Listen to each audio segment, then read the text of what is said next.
Well, thank you very much. We have a big signing right now, and we have a tremendous industry where we're leading by a lot. It's the AI, artificial intelligence. I always thought it should be SI, supreme intelligence, but I guess somewhere along the line they decided on the word artificial, and that's okay with me. That's up to them. It's a massive industry. We're leading China. We're leading everybody by a tremendous amount. The electricity is being built by them in every plant. They're building the electricity. We're getting them rapid approvals. But they're spending trillions of dollars, and they can't. Basically, this has a couple of other things that are less important, but one of the things that it has is you have to have a central source of approval. When they need approvals on things, they have to come to one source. They can't go to California, New York, and various other places like Illinois with Pritzker, who's a totally unreasonable person. And they have to have, they're putting all this money in. It's a big part of the economy. And there's only going to be, I think, one winner here. I don't know if anybody agrees with that. I think most people agree. But there's only going to be one winner here, and that's probably going to be the U.S. or China. And right now we're winning by a lot. China has a central source of approval. I don't think they have any approval. They just go and build. But people want to be in the United States, and they want to do it here. And we have the big investment coming. But if they had to get 50 different approvals from 50 different states, you could forget it, because it's not possible to do, especially if you have some hostile. All you need is one hostile actor, and you wouldn't be able to do it. So it doesn't make sense. I didn't have to be briefed on this, by the way. This is real easy business. I mean, this is simple. We're taking in trillions of dollars. We're taking in tremendous amounts of countries, jobs, everything's coming in.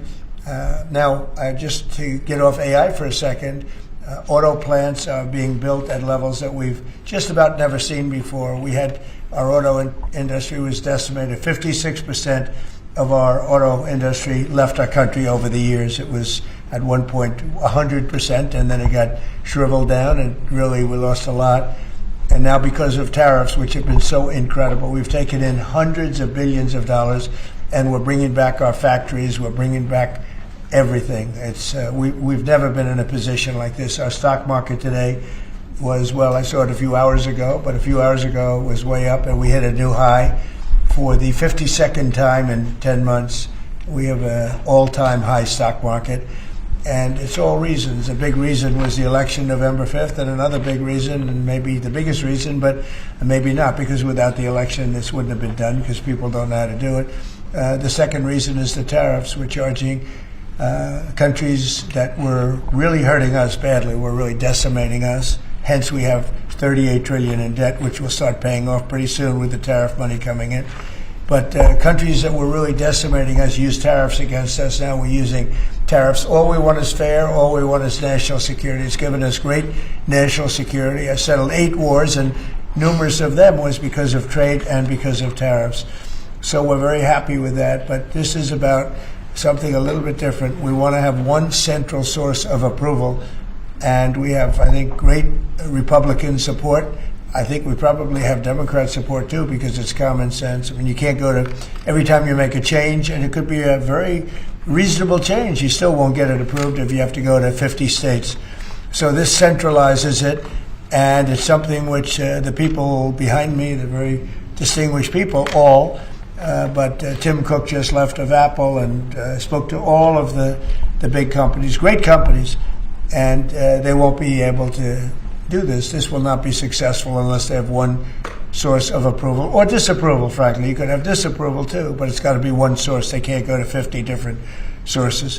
So I just want to thank everybody for being here. And Will, what would you like to add to that? Sure. Mr. President, as you said, in keeping with your commitment to grow the American economy, create potentially millions of new American jobs, and maintain America's technological and military superiority in the years ahead, this is an executive order that orders aspects of your administration to take decisive action to ensure that AI can operate within a single national framework in this country, as opposed to being subject to state-level regulation that could potentially cripple the industry.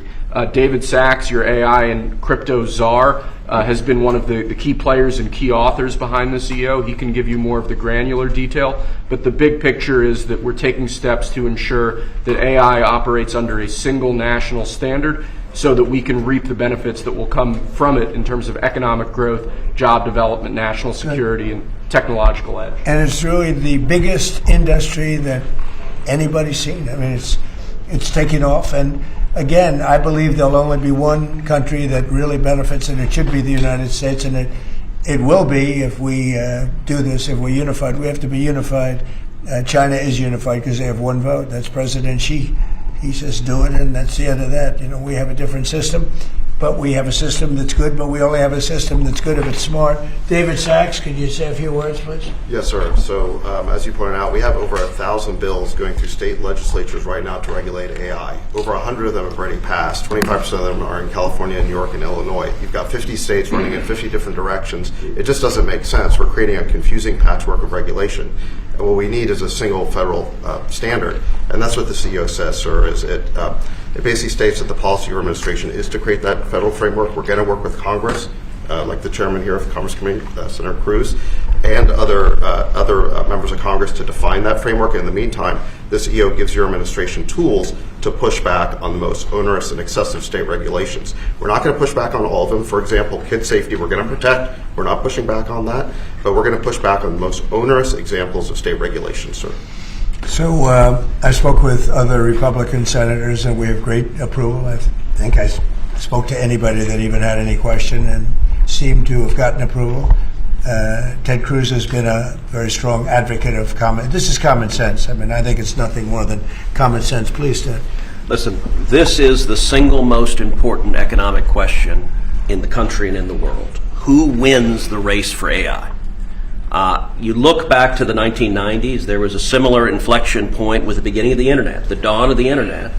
And Bill Clinton was president at the time. He signed an executive order, just like you're doing, that put into law a light touch regulatory approach to the internet.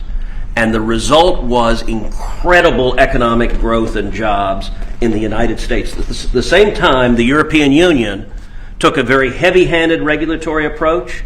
Here's an amazing statistic, Mr. President. In 1993, the U.S. economies and Europe's economy were virtually identical in size. Today, America's economy is more than 50% larger than Europe's, and the two drivers of that are tech and the shale revolution. It transformed this country, and AI is the same thing. It's a race, and if China wins the race, whoever wins, the values of that country will affect all of AI. We don't want China's values of surveillance and centralized control by the communist government governing AI. We want American values of free speech, of individual liberty, of respecting the individual. So this executive order, I believe, is tremendously important. Thank you for your leadership. Well, thank you very much. And Scott, please. Yes, sir. This is pass-fail. As you said, this is the biggest technological innovation in our country's history. We've seen the canals, we've seen the railroads, we've seen the utilities, we've seen the build out of the internet and the fiber, and now it's AI, and it is pass-fail versus China.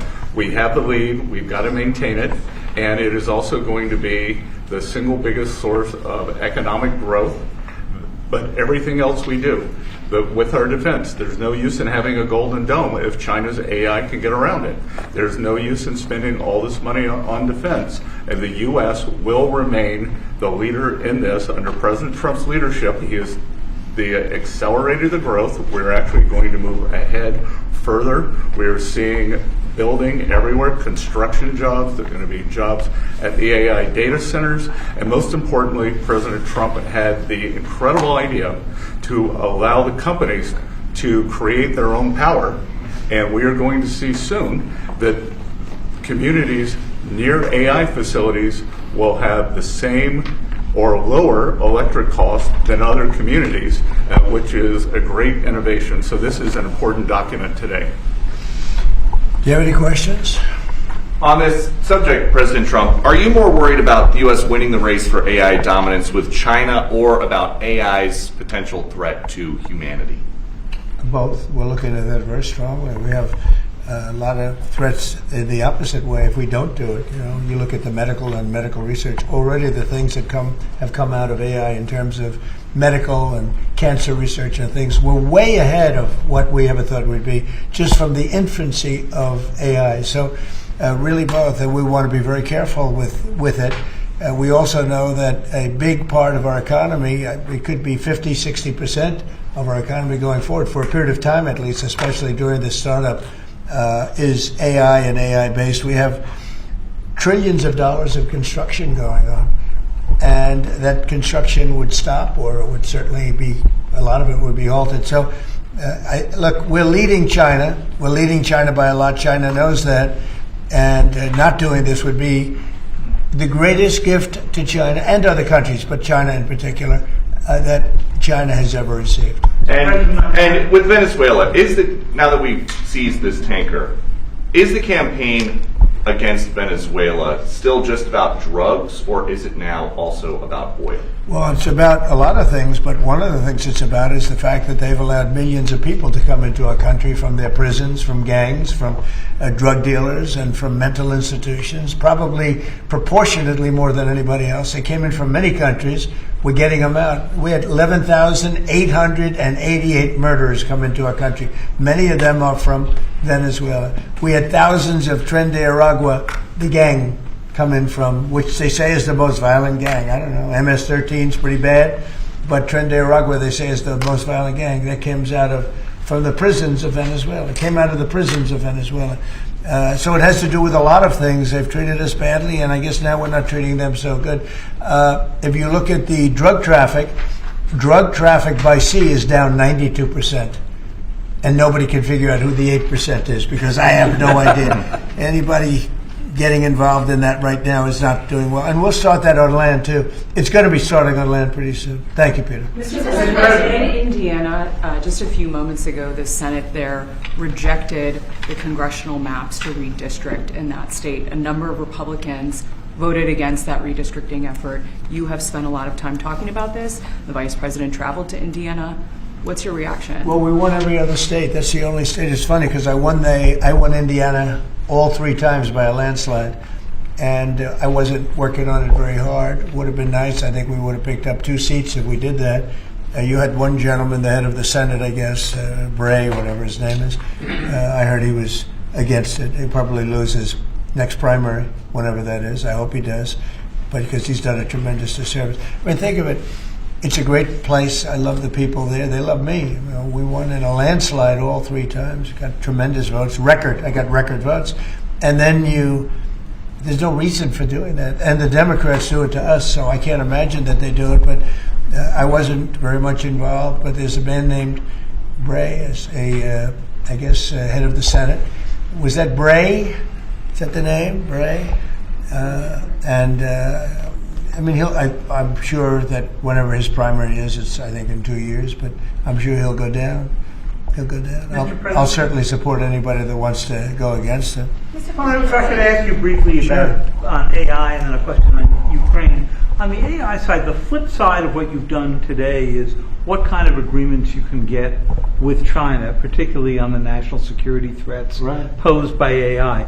During the Biden administration, there was a vague agreement on not using AI in the nuclear weapons complex. Tell us what you envision and what conversations you've had, if any, with President Xi on that topic. What, relevant to AI? Yes. I speak to him a lot about it. I speak to him a lot, actually. I have a very good relationship with him, as you know. If you had another president, you would have had a big rare earth problem, and it turned out not to be a problem. They're purchasing tremendous amounts of the soybeans and our agricultural products now. We're getting along with them very well. No, we talk about AI quite a bit. We talk about everything quite a bit. Well, do you have specific one of the guardrails you're trying to put together with them? One of the things I talk to China about is the denuclearization of weapons. We'd like to see if we could stop that. I'm talking about nuclear weapons. I've spoken to China about that. I've spoken to Russia about that. And I think it would be something that we would want to do, and they would like to do, and I think Russia would like to do. They've said they won't join New START or a follow-on to New START. Well, that's what they've told you, but what they tell you is different than what they tell you. And I'm afraid, Mr. President, just briefly, you made a commitment to the Europeans back in July, if I remember right, to participate in some kind of a peacekeeping force should there be a peace agreement. You mentioned, I think, air support, intelligence, and so forth. Does that commitment still stand? Is the U.S. ready to go contribute to It's this? called the security agreement, Yeah. basically, that they Yeah, call it, the which sounds security like agreement. one Yeah, of the we would pillars. help. We would help with security because it's, I think, a necessary factor in getting it done. I thought that we were very close with Russia to having a deal. I thought we were very close with Ukraine to having a deal. In fact, other than President Zelenskyy, his people loved the concept of the deal. You know, we threw something out. This is the four-part deal that you... Well, there's 4 or 5 different parts. It's, you know, a little bit complicated because you're cutting up land in a certain way. It's not the easiest thing. It's sort of like a complex real estate deal times 1,000, right? But it's a deal that would have stopped the killing of thousands of lives every month. Thousands and thousands of lives, mostly soldiers, but as you know there's some Are bombs you being headed dropped. to sort of a Korea-like ceasefire there where you don't resolve? Well, there's a meeting on Saturday. We'll see whether or not we attend the meeting. We said we'll attend the meeting if we think there's a good chance of. They want me to attend. They want us to attend, and we'll be attending the meeting on Saturday in Europe if we think there's a good chance. And we don't want to waste a lot of time. We think it's negative. We want it to get settled. We want to save a lot of lives. As you know, in the past we spent. Could be $350 billion, giving it to Ukraine. You know, we got nothing in return, but we gave it to Ukraine. I ended up getting rare earth in return, even though I didn't spend money. And we are now selling weapons to NATO. We're not selling it to Ukraine. We're selling weapons at full price to NATO, as you know. They distribute those weapons probably to Ukraine for the most part. They're probably doing it to others also, but we're not involved in the war other than the fact that we are involved in a negotiation because people want us there. Ukraine wants us involved very much. Europe wants us involved. I have a great relationship with the countries of Europe. As you know, I took GDP. I took what they're spending as a percentage of GDP, but it was at 2 and they weren't paying, and now it's at 5. And everybody's amazed. But that 5% is, a lot of it's coming back to the United States. With that being said, I'd like to see the killing stop. 25,000 people died last month, soldiers, mostly soldiers, but some people also where bombs were dropped. But for the most part, 25,000 soldiers died last month. I would love to see it stop. And we're working very hard. It doesn't really affect the United States unless it got out of control. You know, a thing like that, as you probably know, because you are a professional, a real professional, which is something I don't say about a lot of other people, but you are a great professional. Things like this end up in third world wars. And I told that the other day. I said, you know, everybody keeps playing games like this. You'll end up in a third world war, and we don't want to see that happen. Mr. President, can you confirm that you have appointed a general to lead the stabilization forces in Gaza? What will be his mission, and how soon do you want to see? Well, we're working this very strongly on stabilization Gaza. forces? Yeah, we're working very much on Gaza. We actually do have a real peace in the Middle East. We have 59 countries supporting it, which is, you know, never happened before. We have countries that want to come in and take care of Hamas, as an example. We have countries that want to come in and take care of Hezbollah in Lebanon, as an example. And I say, right now you don't have to do that. You may have to do that, but we have countries that are volunteering to come in and literally take care of the whole thing. We have a great peace in the Middle East. It's never happened before. And I think it's very strong, actually. And with Prime Minister Netanyahu, you're supposed to meet him end of this month. What's on the agenda? Well, we get along with him very well. He's been a wartime prime minister, certainly. We did a big thing when we went in with this very plane right here, this beautiful plane. We went in with those B-2s, and now I can use the word because it's been confirmed by the Atomic Energy Commission, we obliterated their nuclear capability, their potential.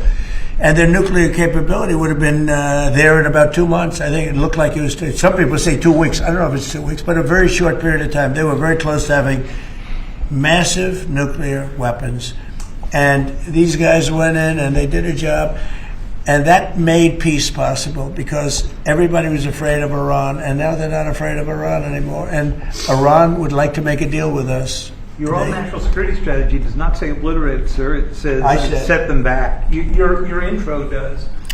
Well, the Atomic Energy Commission said obliterated, and the people that have seen the site said obliterated, and frankly, Iran said it was obliterated. And to show you how accurate it was, and you know, I fight for the pilots because the pilots and those people went in there at great risk, and they hit every single target on every single bomb, and they did a lot of damage. And for them to be given anything less than 100% of the credit is unfair. So I will tell you, the Atomic Energy Commission said it's like gonzo. It's one person actually used the term obliterated. But Iran actually said that they probably can never go there again. They can probably never start there again. If they ever started, they'd probably choose a new site. But regardless, we took out the Iran nuclear site with great talent. No other country could have done that. No other country has weapons like we do, but no other country could have done that. We have the best weapons in the world. We have the best military in the world. And when we took out Iran, that allowed for peace. There's no way that, and I really have great respect for the King of Saudi Arabia, for the Emir. I'm friend with UAE. These are great people. These are actually great people and great leaders. There's no way they could have done a deal if Iran was not really nullified to a large extent. Iran is not the same country. Iran was a country that was feared by everybody. Now it's a country that's been very much downgraded. I'm sure they'll try and come back, and they're very capable people. Maybe they will, maybe they won't. They are reconstituting their missile program quite quickly.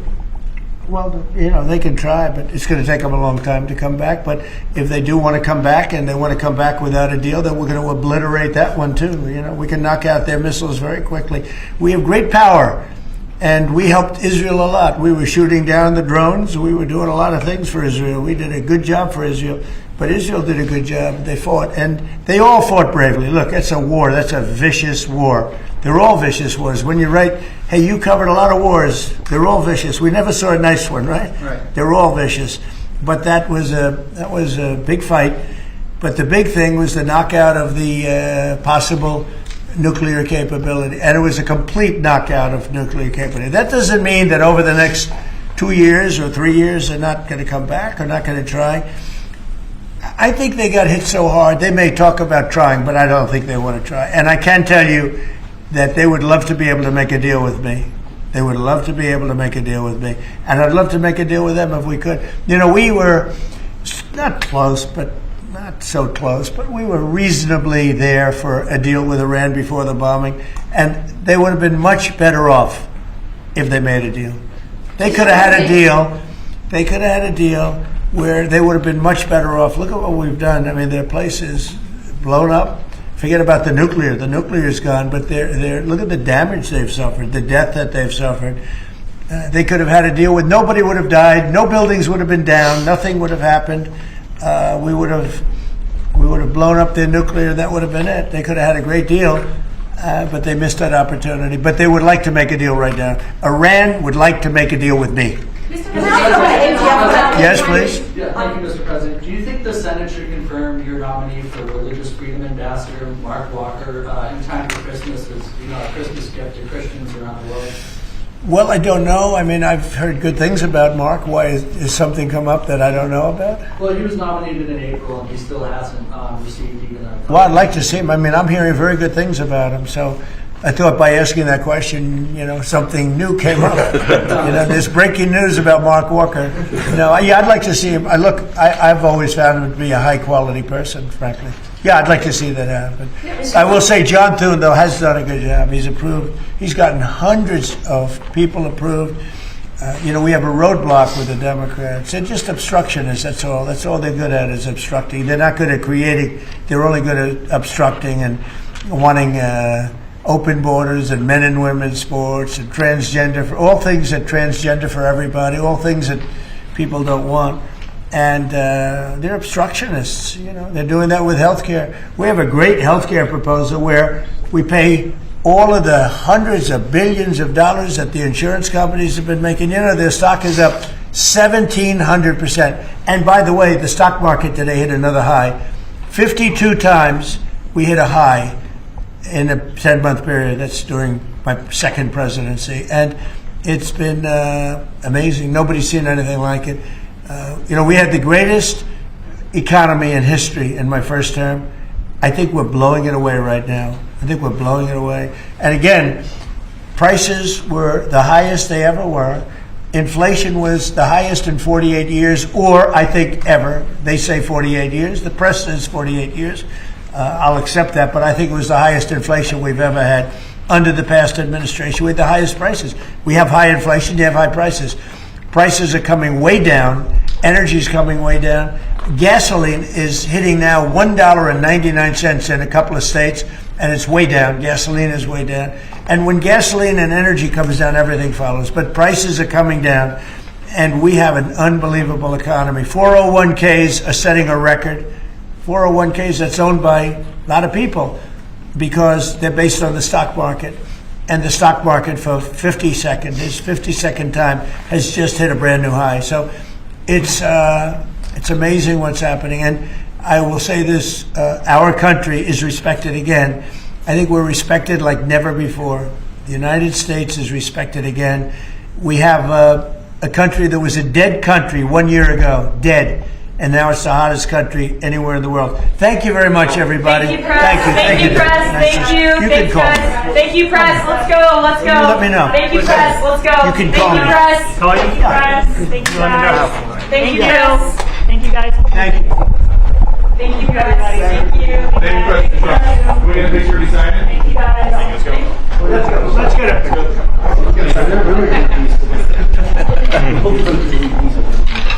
Let's get a good picture. Pulitzer Prize. This is going to be a Pulitzer Prize picture. Let's give him the Pulitzer Prize. He's in that. Do you like this guy? Oh, yeah. I do. Everybody likes Albert, right? Yeah.